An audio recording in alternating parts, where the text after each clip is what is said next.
বাংলাদেশ নির্বাচন কমিশন ঘোষিত তফসিল অনুযায়ী আগামী 2026 সালের 12ই ফেব্রুয়ারি অনুষ্ঠিত হতে যাচ্ছে ত্রয়োদশ জাতীয় সংসদ নির্বাচন।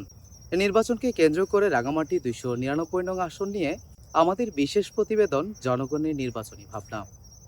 আজ আমরা শুনব রাঙামাটি জেলার উত্তর পূর্ব দিকে অবস্থিত প্রত্যন্ত জুরাছড়ি উপজেলার জনগণের কাছ থেকে নির্বাচন কেন্দ্রিক প্রত্যাশা ও ভাবনা নিয়ে।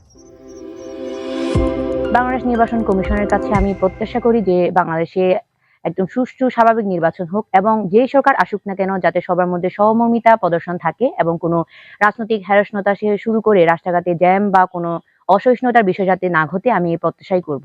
আগামী সংসদ নির্বাচন প্রতিবন্ধীর ভোটার অধিকার নিশ্চিত করা প্রয়োজন জরুরি।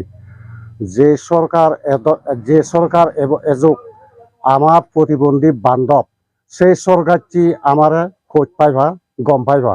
সুস্থ সাবলীল এবং সবাই যেন ভালো মতো নিজের অধিকার যে ভোটার অধিকার সেটা যেন প্রয়োগ করতে পারে, সেই সুন্দর মতো একটা পরিবেশে নির্বাচন যেন হোক, সেটাই ওইরকমই নির্বাচন আমি চাই। নির্বাচন শান্তি ও শৃঙ্খলাপূর্ণ একটি নির্বাচন, সুস্থ নির্বাচন চাই এবং পরবর্তী নির্বাচনের ফলে যারা নির্বাচিত হয়ে দেশ পরিচালনা করবেন তারা যেন সমস্ত বাংলাদেশি সকল ধর্ম বর্ণ নির্বিশেষে সবার সুরক্ষা নিশ্চিত করে এটাই কামনা করি।